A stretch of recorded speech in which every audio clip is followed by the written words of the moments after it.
Established since 2002 in the United States of America, the United Ancient Nations is an intergovernmental organization currently made up of 160-plus members and indigenous nations. The UAN and its work are guided by the purposes and principles contained in its founding charter. The UAN is a manifestation of the profound connection amongst indigenous peoples across the world, including African, Andean, American, European, Caribbean, Oceanic, and Asian regions, rooted in shared wisdom, sustainable practices, and deep reverence for the earth.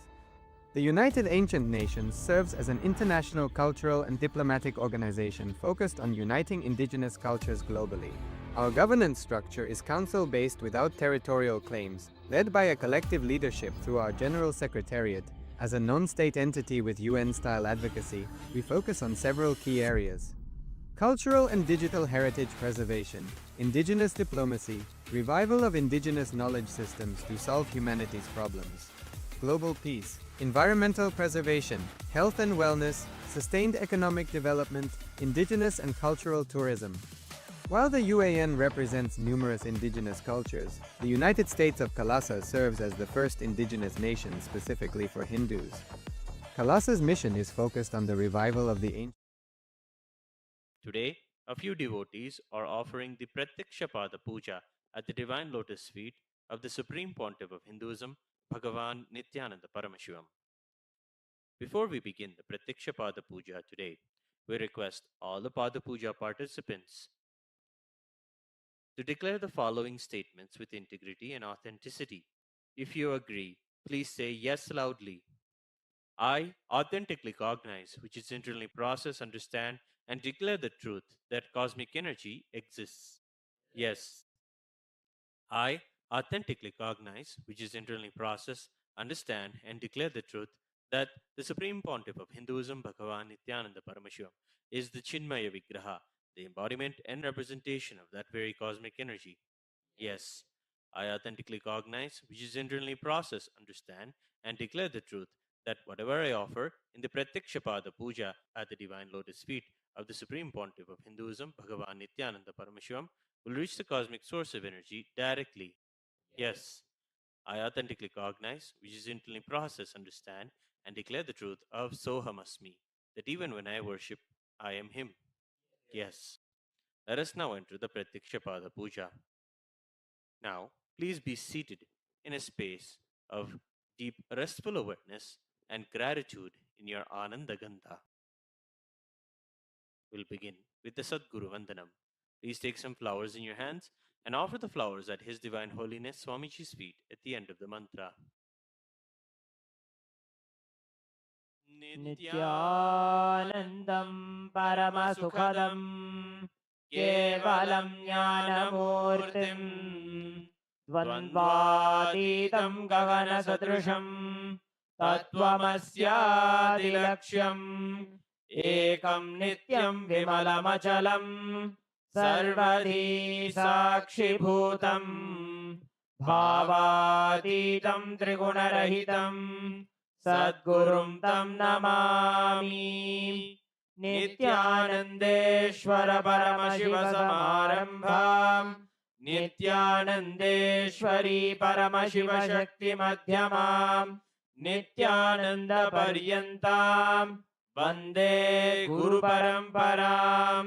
ललाटे त्रिपुण्ड्रे निटिलधृतकस्तूरीतिलकः स्फुरन्मालाधारस्फुरितकटिकौपीनवसनः दधानो दुष्टारं शिरसि फणिराजं शशिकलां प्रदीपः सर्वेषाम् अरुणगिरियोगी विजयते. We'll now perform Tattvachamanam. With your right hand in the Gokarna Mudra, please take 3 sips of water as we chant the following 3 mantras. Om Atmadattvam Shodhayami Svadha. Om Vidyadattvam Shodhayami Svadha. Om Shivadattvam Shodhayami Svadha.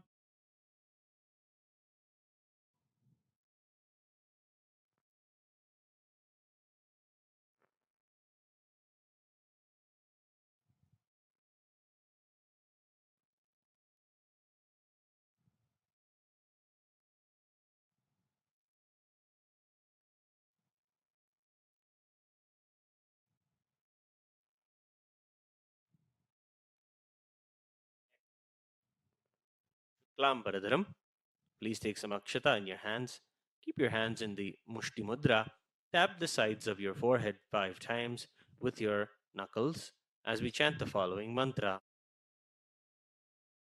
Om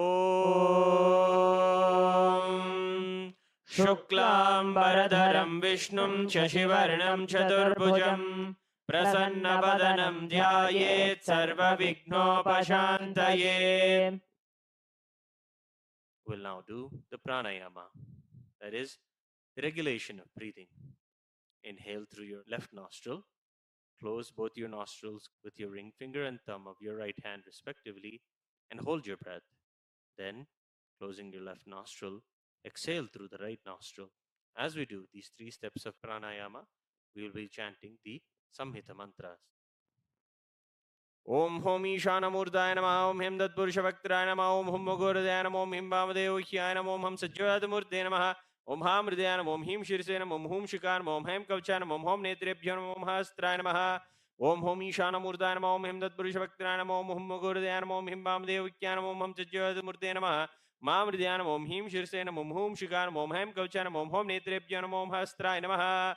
Om Hom Ishanamurdaya Namaha, Om Him Tatpurushavaktaya Namaha, Om Hum Mogurdaya Namaha, Om Him Vamadevokhyaya Namaha, Om Ham Sajjavadamurtaya Namaha, Om Ham Hridaya Namaha, Om Him Shirsaya Namaha, Om Hum Shikaya Namaha, Om Hem Kavachaya Namaha, Om Hom Netrebhyo Namaha, Om Hastraya Namaha. We will now chant the Sankalpa mantra. Clasp your right hand on top of your left hand and place both your hands on your right thigh. Set a sankalpa. Formulate a strong intention for what you want to manifest and offer your gratitude in this Pratyaksha Pada Puja. Let us now manifest all the auspicious blessings.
ओम ममोपात समस्त दुरितक्षयद्वारा भगवत् श्री नित्यानंद परमशिव प्रीत्यर्थम श्री नित्यानंदेश्वरी परमशिव शक्ति समेत श्री नित्यानंदेश्वर परमशिव प्रीत्यर्थम च शुभे शोभने मुहूर्ते अद्य ब्रह्मणः द्वितीय परार्धे श्री श्वेतवराह कल्पे वैवस्वतमन्वन्तरे अष्टाविंशतितमे नित्ययुगे प्रथमे पादे जम्बूद्वीपे भारतवर्षे भरतखण्डे मेरोः दक्षिणे पार्श्वे शकाब्धे अस्मिन् वर्तमाने व्यवहारिके प्रभवादीनां षष्ट्याः संवत्सराणां मध्ये क्रोधिनाम संवत्सरे उत्तरायणे लक्ष्मीवेङ्कटेश्वर ऋतु शुभमासे शुभपक्षे शुभतिथौ शुभवासरयुक्तायां शुभनक्षत्र शुभयोग शुभकरण एवं गुणविशेषणविशिष्टायाम् अस्यां शुभतिथौ श्रीकैलासोन्नतद्वादशान्तश्यामलापीठारूढ श्रीमीनाक्षी सुन्दरेश्वराभिन्नस्वरूप परशिवपुत्ररत्नकुमार गुरुमन्यतुल्यावतार श्रीपार्वतीस्तन्यपानलब्धदिव्यज्ञानविश्रुत सकलनिगमागमसारभूतद्राविडवेदप्रवक्तृ श्रीमत्परमशिवकरुणासमधिगतमुक्तामयचतुरश्रयान् गीयमानछत्रचामर श्रीचिह्नकाहलादि समस्तबिरदावल्यलङ्कृत ज्ञानविज्ञानचक्रवर्ती सर्वजनसङ्गसद्यो निर्वाणदीक्षाव्ययापवर्गवर्ष विश्रानजीमूत परमतकलभकेसरी शैवसिद्धान्तस्थापनाचार्य श्रीराजाधिराजपाण्ड्यमहाराजगुरु क्षपणशाक्यादिमहान्धकारनिवारणज्ञानभानु वीक्षणानर्हार्हध्वजोच्छेदनपूर्वक श्रीमद् ऋषभध्वजस्थापक शैवसमयकर्तृ सर्वज्ञपीठारूढ श्रीजगद्गुरु श्रीज्ञानसम्बन्धदेशिकस्वामि वागीशसुन्दरमाणिक्यवाचकस्वामिनाम् अवतारभूत श्रीज्ञानसम्बन्धस्वामि पुनरुद्धृत श्यामलापीठ सर्वज्ञपीठ त्रिनवद्युत्तरद्विशततमगुरुमहासन्निधान अरुणगिरियोगीश्वर परम्परागत अरुणाचल सर्वज्ञपीठ गुरुमहासन्निधान कैलास परम्परागत काञ्ची कैलास सर्वज्ञपीठ त्रयस्त्रिंशदुत्तरद्विशततमगुरुमहासन्निधान नित्योत्सव नित्यमङ्गल नित्यकल्याण नित्यरचित कैलास परम्परागत आदिकैलास नित्यानन्दपीठ महासंस्थान महासिंहासनपीठकर्तृ साक्षात् श्रीपरमशिवसमुद्भूत कैलास परम्परागत वैवस्वतमनुइक्ष्वाकु हरिश्चन्द्र भगीरथ श्रीरामचन्द्रशूरसेन इत्यादि अनवच्छिन्न सार्वभौमचक्रवर्ति परम्परागत चतुष्षष्टियोगिनी मंडित चतुष्षष्टि संप्रदाय प्रवर्तक मनुधर्मशासन सूर्यवंश प्राप्त सर्वज्ञपीठ सुरांगी साम्राज्य मूर्धाभिषिक्त चूड़ामणि साक्षात् श्री परमशिव समुद्भूत कपिल महागुरु पुनरुद्धृत महानिर्वाणिपीठ अष्टोत्तर सहस्र श्री महामंडलेश्वर साक्षात् श्री परमशिव समुद्भूत श्री महागणपति समारंभ अनवच्छिन्न पीठाधीश्वर गुरुपरंपरा प्राप्त अटलपीठ अष्टोत्तर सहस्र श्री अटलपीठाधीश्वर धर्म मुक्ति स्वर्गपुर स्वर्णपीठ त्रयोविंश गुरु महासन्निधान कैलास परंपरागत आदिपीठ सर्वज्ञपीठ जगद्गुरु श्री कैलास पुनरुद्धारक श्री कैलास परमाचार्य श्रीमत्परमहंस परिव्राजकाचार्य वर्य सच्चिदानंद प्रणव स्वरूप श्रोत्रिय ब्रह्मनिष्ठ श्रीमज्जगद्गुरु श्रीलश्री भगवत् श्री नित्यानंद परमशिव श्री ज्ञान संबंध देशिक परमाचार्य स्वामिनां प्रीत्यर्थम तेषां पादारविन्दयोः भक्तिसिद्ध्यर्थं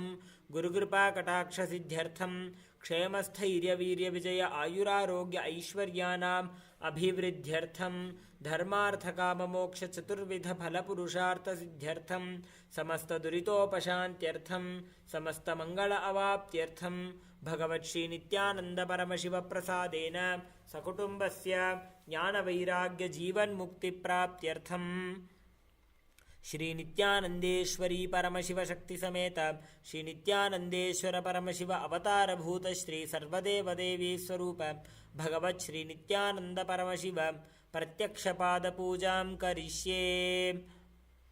ओम अप उपस्पृश्य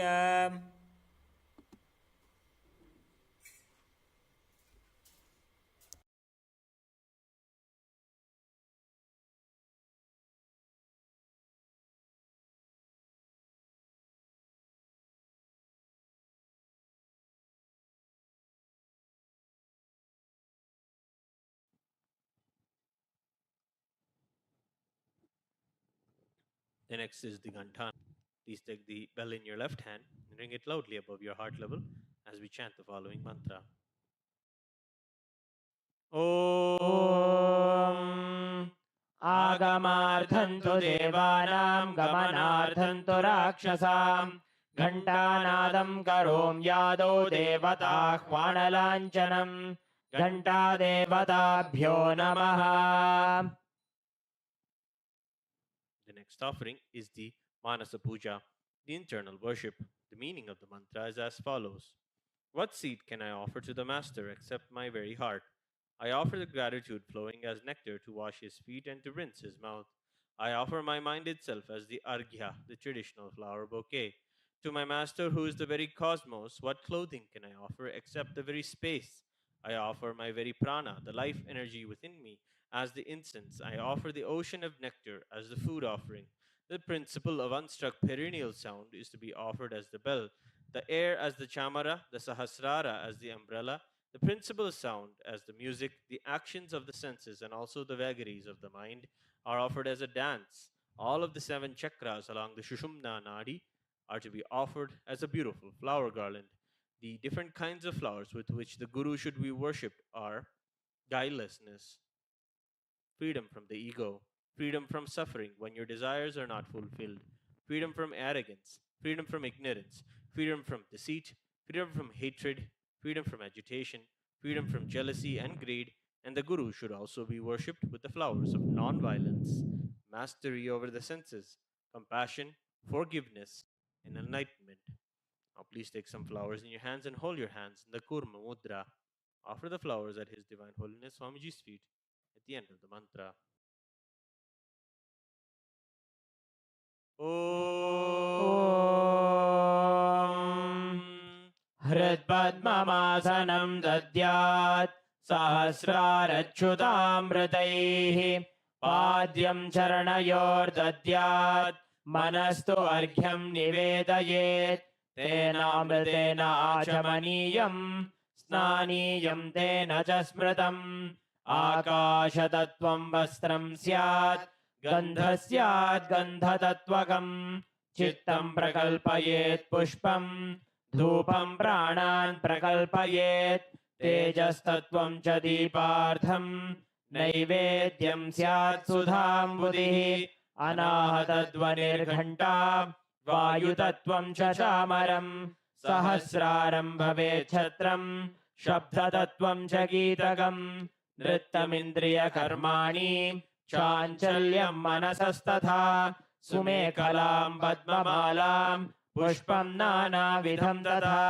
अमायाद्यैर्भावपुष्पैः अर्चयेद्भावगोचरम् अमायम् अनहङ्कारम् अरागं ममदं तथा अमोहकं मदं पञ्च अद्वेष अक्षोभकौ तथा अमात्सर्यं अलोभं च दशपुष्पं विदुर्बुधाः अहिंसा परमं पुष्पं पुष्पमिन्द्रियनिग्रहः दया पुष्पं क्षमा पुष्पं ज्ञानपुष्पं च पञ्चमम् इति पञ्चदशैर्भावपुष्पैः सम्पूजयेत् भगवन्तं श्रीनित्यानन्दपरमशिवम्.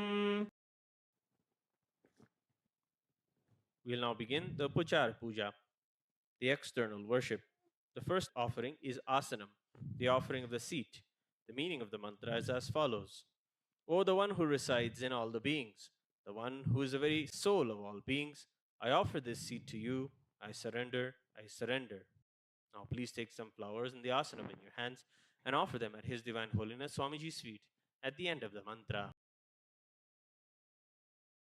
आसनम् ॐ सर्वभूतान्तरस्थाय सर्वभूतान्तरात्मने कल्पयाम्युपवेशार्थम् आसनं ते नमो नमः. ॐ ह्रीं इदं सुवर्णासनं सर्वदेवदेवी स्वरूपाय भगवते श्रीनित्यानन्दपरमशिवाय नमः. The next offering is Swagatam, the welcoming of the Master. The meaning of the mantra is as follows. O the Lord of all the gods, the one whose darshan is awaited by the gods for the fulfillment of their desires. Welcome, welcome. Today my birth, life and deeds are fructified. The fruits of all of my tapas are manifested just by welcoming you. Now, please take some flowers in your hands and offer them at His Divine Holiness Swamiji's feet at the end of the mantra. स्वागतम् ॐ शान्तत्वात् सर्वकर्तृत्वभावोपरतिकारणात् शिव उक्तौ महातन्त्रमन्त्रविद्भिः सदा शिवः तस्मै शिवाय गुरवे वीतरागकलाय वै अमेयत्वादनन्तोऽयम् अजत्वात् च प्रकीर्तितः यस्य दर्शनमिच्छन्ति देवाः स्वाभीष्टसिद्धये तस्मै ते परमेशान स्वागतं स्वागतं प्रभो अद्य मे सफलं जन्म जीवनं सफला क्रियाः स्वागतं यत्त्वया तन्मे तपसां फलमागतम् ॐ ह्रीं सर्वदेवदेवी स्वरूप भगवत् श्रीनित्यानन्द परमशिव स्वागतं सुस्वागतं ते. The next offering is Padyam, the offering of water for washing the feet of the Master. The meaning of the mantra is as follows. I offer Padyam, that is the water for washing the feet of the Supreme Paramashiva, the very devotion on whom brings the ultimate bliss. Now please take a cup of water in your hands and offer it at His Divine Holiness Swamiji's feet at the end of the mantra. पाद्यम् ॐ यद्भक्तिलेशसम्पर्कात् परमानन्दसम्प्लवः तस्मै ते परमेशान पाद्यं शुद्धाय कल्पये ॐ ह्रीं एतत्पाद्यं सर्वदेवदेवी स्वरूपाय भगवते श्रीनित्यानन्द परमशिवाय नमः. The next offering is Arghya, the offering of the traditional flower bouquet. The meaning of the mantra is as follows. O Maheshwara, please accept this Arghya, the offering of the traditional bouquet, with water to welcome the guest, made of dhruva grass, a flower, a bilva leaf, and a rice pellet, and kept in a beautiful conch. Now please take the Arghya in your hands and offer it at His Divine Holiness Swamiji's feet at the end of the mantra. अर्घ्यः ॐ दुर्वाक्षतसमायुक्तं बिल्वपत्रं तथा परं शोभनं शङ्खपात्रस्थं गृहाणार्घ्यं महेश्वर ॐ ह्रीं एषोऽर्घ्यः सर्वदेवदेवी स्वरूपाय भगवते श्रीनित्यानन्द परमशिवाय स्वाहा. The next offering is Achamaniyam, the offering of water for mouthwash. Meaning of the mantra is as follows. Please accept this auspicious, sin-removing Ganga water offered by me as Achamaniyam. Now, please take the cup of Achamaniyam water in your hands and offer it at His Divine Holiness Swamiji's feet at the end of the mantra. आचमनीयम् ॐ मन्दाकिन्यास्तु यद्वारी सर्वपापहरं शुभं ग्रहाणाचमनीयं त्वं मया भक्त्या निवेदितम् ॐ ह्रीं इदम् आचमनीयोदकं सर्वदेवदेवी स्वरूपाय भगवते श्रीनित्यानन्द परमशिवाय स्वधा. The next offering is Madhuparka, the offering of the nectaring drink. Meaning of the mantra is as follows. For the destruction of all negativities, I offer this Madhuparka, this drink which is full of nectar. Now, please take the cup of Madhuparka in your hands and offer it at His Divine Holiness Swamiji's feet at the end of the mantra. मधुपर्कः ॐ सर्वकल्मषनाशाय परिपूर्णसुधात्मकं मधुपर्कमिमं देव कल्पयामि प्रसीद मे ॐ ह्रीं एष मधुपर्कः सर्वदेवदेवी स्वरूपाय भगवते श्रीनित्यानन्द परमशिवाय स्वधा. The next offering is Gandhatailam, the offering of the scented oil. The meaning of the mantra is as follows. I offer with love and affection this scented oil to you, O the healer of all the worlds. You are the purest among all the worlds. Now please take the Gandhatailam in your hands and offer it at His Divine Holiness Swamiji's feet along with the mantra. गन्धतैलम् ॐ स्नेहं ग्रहाण स्नेहेन लोकानां हितकारक सर्वलोकेषु शुद्धस्त्वं ददामि स्नेहमुत्तमम् ॐ ह्रीं इदं गन्धतैलं सर्वदेवदेवी स्वरूपाय भगवते श्रीनित्यानन्दपरमशिवाय निवेदयामि. The next offering is Snaniyam, the offering of the sacred bath. The meaning of the mantra is as follows. Please accept this cool, clear, and pure water, which is capable of seizing my mind, for your sacred bath offered by me with devotion to you. Now please take a cup of Snaniyam water in your hands and offer it at His Divine Holiness Swamiji's feet. Along with the mantra, please ring the bell as you do so. स्नानीयम् ॐ इदं सुशीतलं वारी स्वच्छं शुद्धं मनोहरं स्नानार्थं ते मया भक्त्या कल्पितं प्रतिगृह्यताम् ॐ ह्रीं इदं स्नानीयोदकं सर्वदेवदेवी स्वरूपाय भगवते श्रीनित्यानन्दपरमशिवाय निवेदयामि. The next offering is Vastram, the offering of clothing. Meaning of the mantra is as follows. I offer Vastram, this cloth offering, to the Master who removes the veil of Maya or illusion, the Master who is the true light of enlightenment, who does not have a veil of Maya and has the very space as the dress. Now please take the Vastram in your hands and offer it at His Divine Holiness Swamiji's feet at the end of the mantra. वस्त्रम् ॐ मायाचित्रपटाच्छन्न निजगुह्योरुतेजसे निरावरणविज्ञाय वासस्ते कल्पयाम्यहम् ॐ ह्रीं इदं वस्त्रोत्तरीयं सर्वदेवदेवी स्वरूपाय भगवते श्रीनित्यानन्दपरमशिवाय निवेदयामि. The next offering is Abharanam, the offering of jewelry. The meaning of the mantra is as follows. I offer this golden ornament to you, my dear Master, who, by very nature, has a very graceful and beautiful body, who is the repository of all the powers. May you be pleased. Now please take the Abharanam offering in your hands and offer it at His Divine Holiness Swamiji's feet at the end of the mantra. Abharanam Om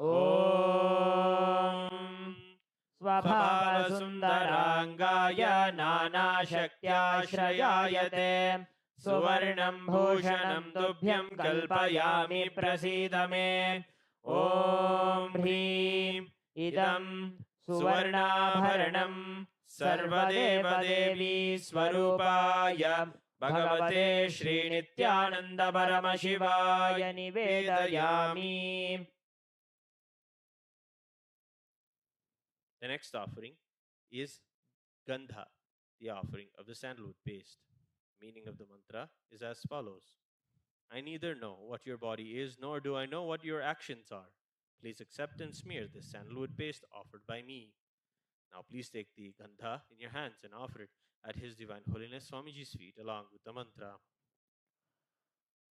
Gandhaha Om शरीरं ते न जानामि चेष्टां नैव च मया निवेदितान् गन्धान् प्रतिगृह्य विलिप्यताम् ॐ ह्रीं एष गन्धः सर्वदेवदेवी स्वरूपाय भगवते श्रीनित्यानन्दपरमशिवाय नमः.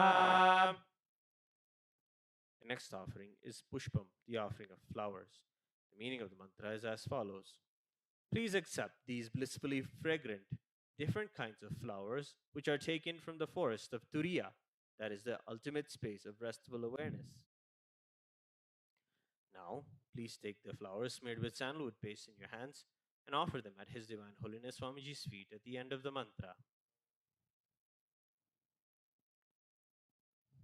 Pushpam ॐ तुरीयवनसम्पन्नं नानागुणमनोहरम् आनन्दसौरभं पुष्पं गृह्यताम् इदमुत्तमम् ॐ ह्रीं एतानि सचन्दनपुष्पाणि सर्वदेवदेवी स्वरूपाय भगवते श्रीनित्यानन्दपरमशिवाय वौषटे. The next offering is Bilva Patram, the offering of the Bilva leaf. The meaning of the mantra is as follows. I offer you, O Paramashiva, God of all gods. This holy Bilva leaf is where the goddess of richness dwells, and which is so much loved by Paramashiva. Now please take the Bilva leaves made with sandalwood paste in your hands and offer it at His Divine Holiness Swamiji's feet at the end of the mantra.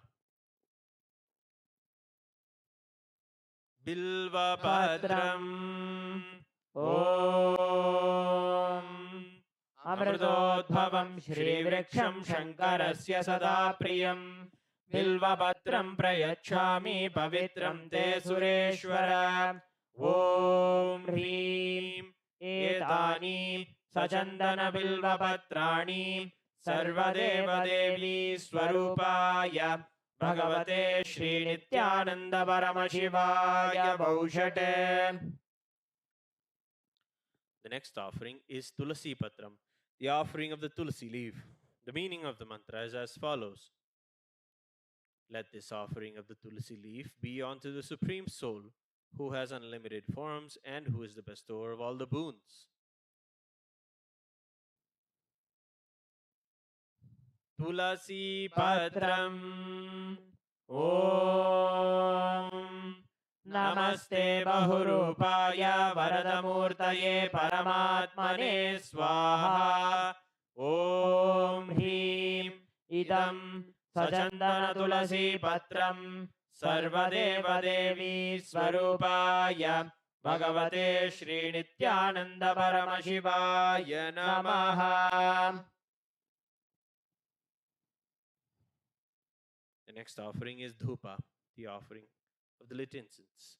The meaning of the mantra is as follows. This incense smoke is made of sacred herbs of intoxicating fragrance. Please accept this incense smoke fit to be inhaled by all the devas.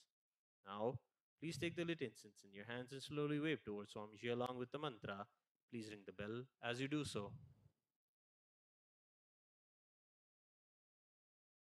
Dhupaha Om Vanaspatiraso Divyo Gandhadyassu Manoharaha Agreyas Sarvadevanam Dhupoyam Pratigrihyataam Om Hrim Esha Dhupaha Sarvadeva Devi Swarupaya Bhagavate Shri Nityananda Paramashivaya Namaha.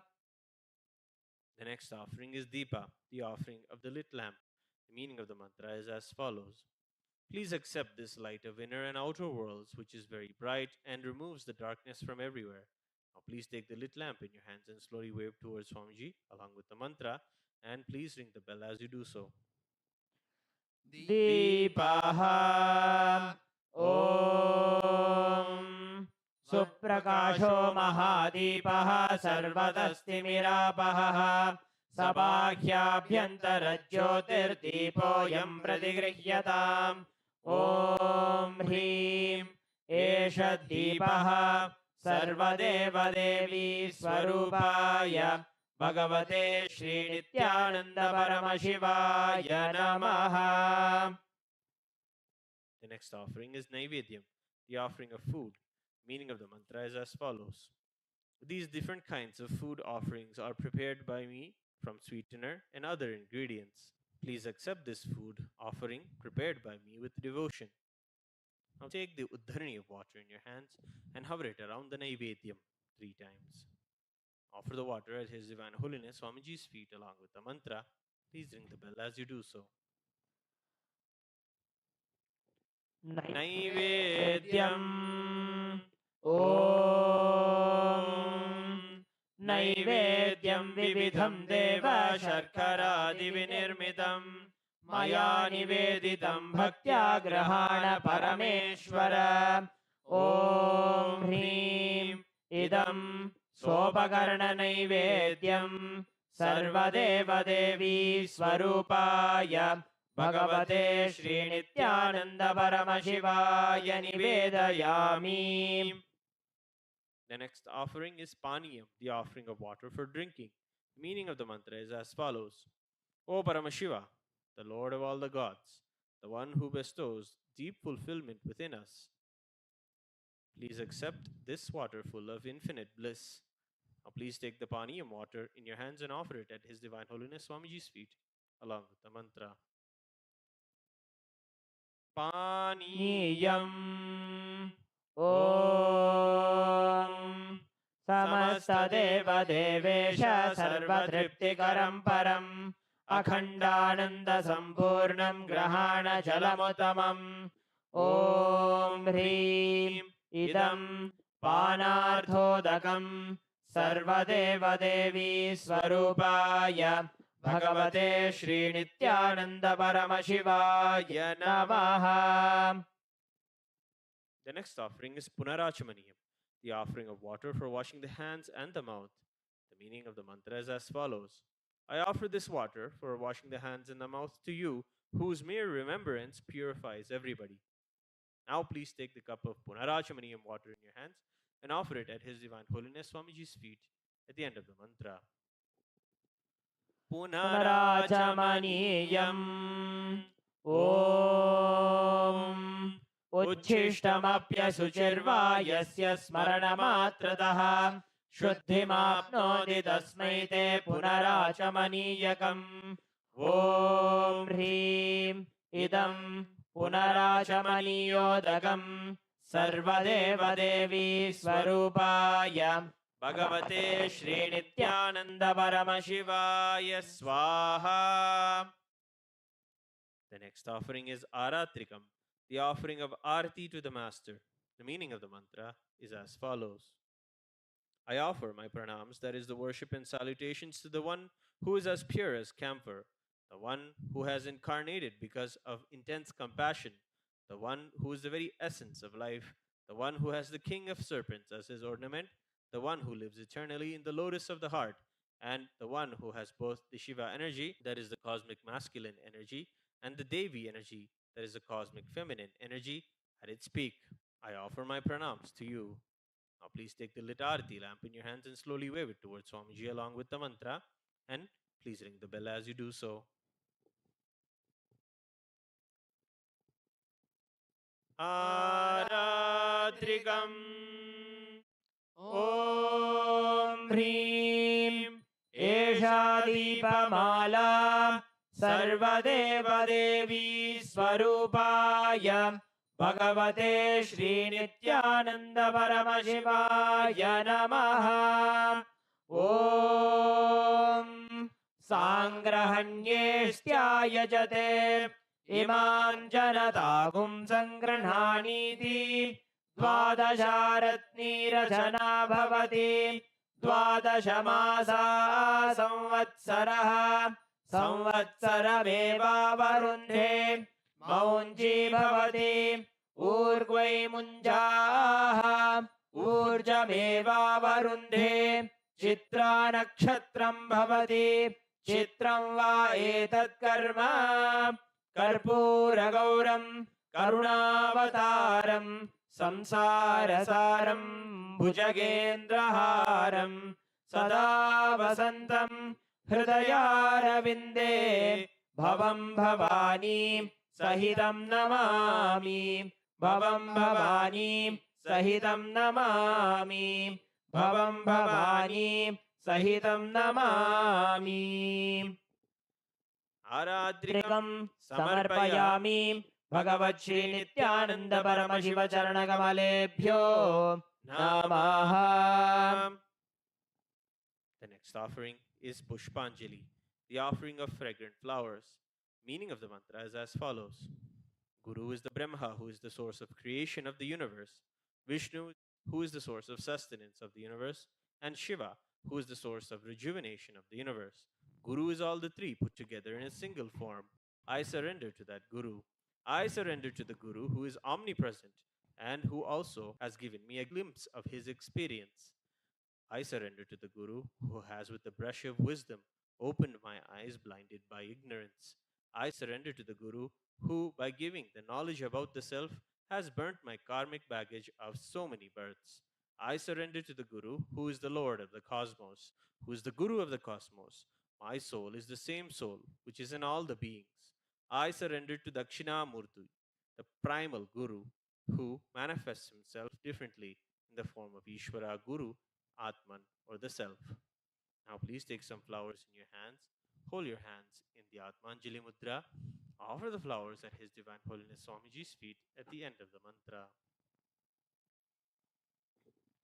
पुष्पाञ्जलिः गुरुर्ब्रह्मा गुरुर्विष्णुः गुरुर्देवो महेश्वरः गुरुः साक्षात् परं ब्रह्म तस्मै श्रीगुरवे नमः अखण्डमण्डलाकारं व्याप्तं येन चराचरं तत्पदं दर्शितं येन तस्मै श्रीगुरवे नमः अज्ञानतिमिरान्धस्य ज्ञानाञ्जनशलाकया चक्षुरुन्मीलितं येन तस्मै श्रीगुरवे नमः अनेकजन्मसम्प्राप्तकर्मबन्धविदाहिने आत्मज्ञानप्रदानेन तस्मै श्रीगुरवे नमः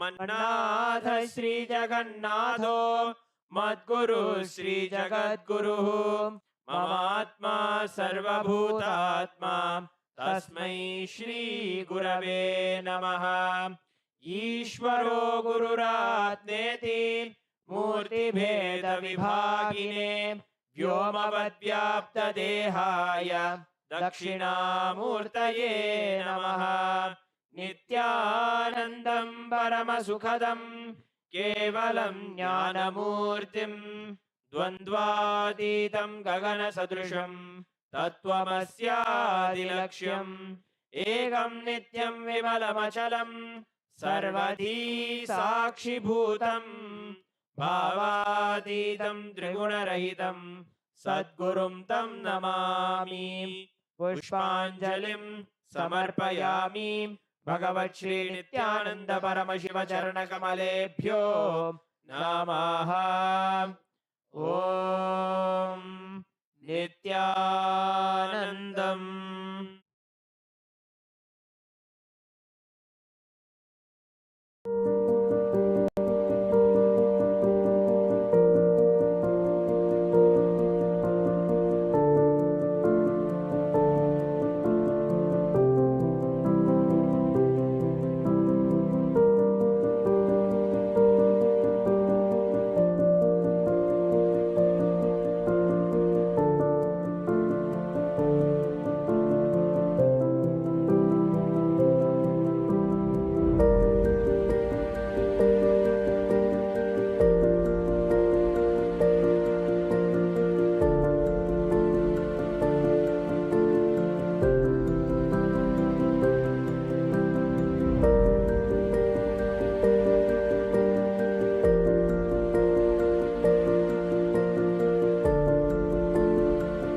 Established since 2002 in the United States of America, the United Ancient Nations is an intergovernmental organization, currently made up of 160+ members and indigenous nations. The UAN and its work are guided by the purposes and principles contained in its founding charter.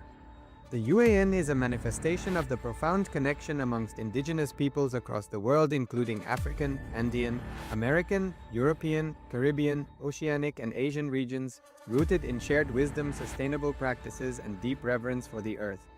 The United Ancient Nations serves as an international cultural and diplomatic organization focused on uniting indigenous cultures globally. Our governance structure is council-based without territorial claims, led by a collective leadership through our General Secretariat. As a non-state entity with UN-style advocacy, we focus on several key areas: cultural and digital heritage preservation, indigenous diplomacy, revival of indigenous knowledge systems to solve humanity's problems, global peace, environmental preservation, health and wellness, sustained economic development, indigenous and cultural tourism. While the UAN represents numerous indigenous cultures, the United States of Kailasa serves as the first indigenous nation specifically for Hindus. Kailasa's mission is focused on the revival of the ancient enlightened Sanatana Hindu civilization with a formal governance structure including a head of state, ministers, and ambassadors. Under the leadership of SPH, Supreme Pontiff of Hinduism, Bhagavan Nithyananda Paramashhivam, Kailasa has achieved recognition as a sovereign subject of international law, possessing distinctive attributes of juridical statehood. The United States of Kailasa is the main sponsor of the proposed UAN headquarters. This initiative would bring forth an estimated $100 million in revenue for the host country through summits, conferences, tourism, and development projects. The proposed UAN headquarters would represent the world's indigenous nations and peoples through its architectural design. It would blend the best of all worlds, featuring top modern architecture, the highest green building standards, and ancient Vastu architectural principles. This headquarters would serve as a central hub for indigenous diplomacy, cultural preservation, and collaborative efforts towards sustainable development and global peace. Through this initiative, we aim to create a dignified platform for indigenous leadership rooted in ancestral wisdom, cultural legitimacy, and collaborative innovation, enhancing global dialogue and regional stability. The establishment of the UAN headquarters would position a host country at the forefront of a global movement promoting indigenous wisdom while creating significant economic opportunities for the nation and its people.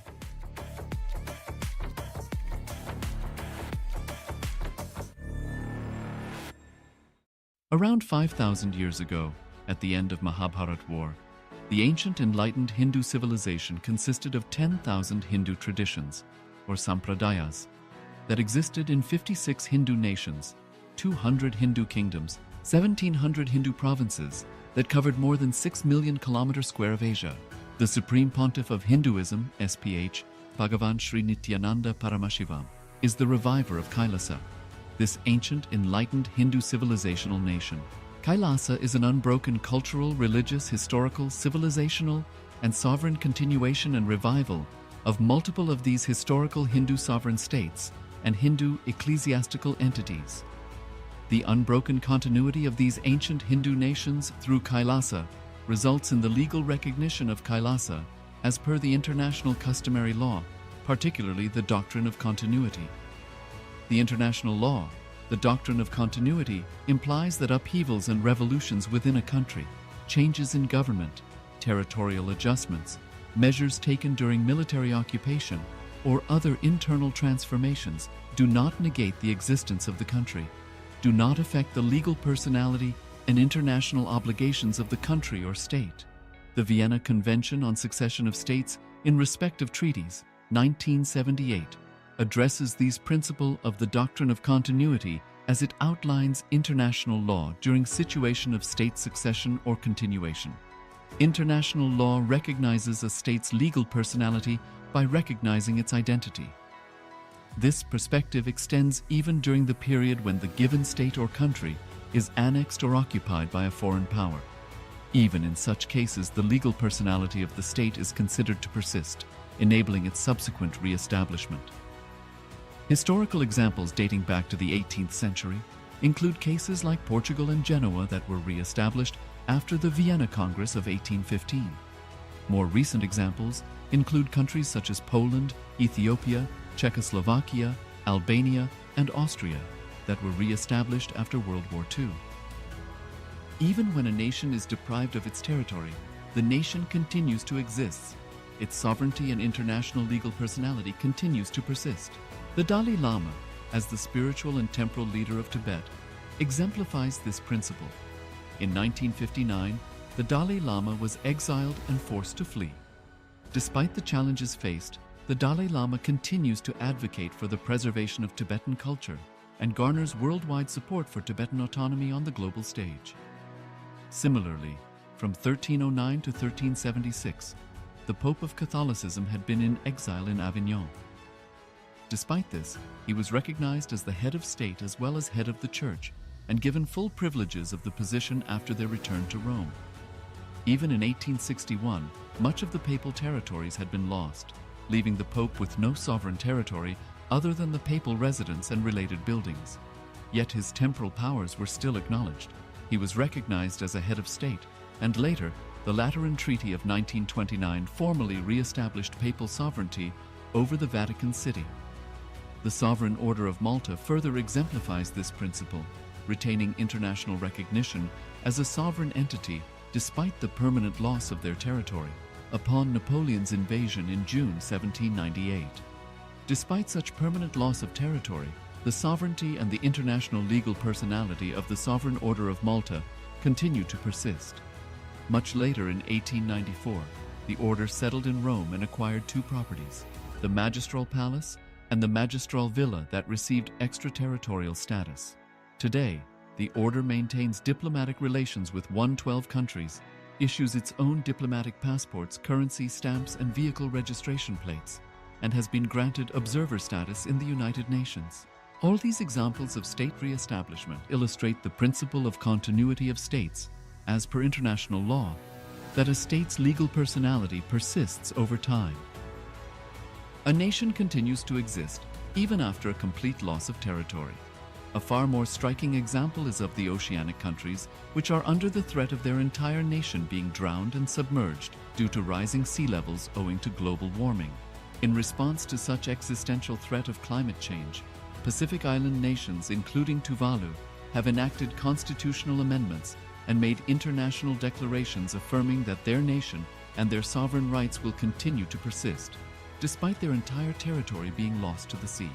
This proactive stance is highlighted in the Constitution of Tuvalu Act 2023 and the Pacific Islands Forum Declaration of 2021. The Supreme Pontiff of Hinduism, Bhagavan Sri Nithyānanda Paramashivāṁ, through the line of succession is the present 203rd Emperor of the Hindu Sovereign Kingdom of Surangi Samrajya. He was crowned on the 31st of December 2004 at the age of 26.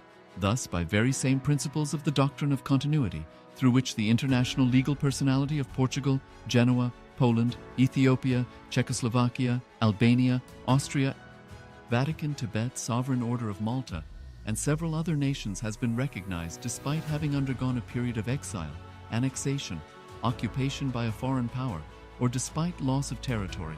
The SPH Nityananda Paramashivam, through well-established legal and historical facts about the Hindu sovereign state of the Surangi Samrajyam, derives all sovereign rights and powers of the royal lineage of the Surangi Samrajyam as its 203rd sovereign emperor from his inheritance and continuation of the unbroken succession of the kingdom of Surya Vam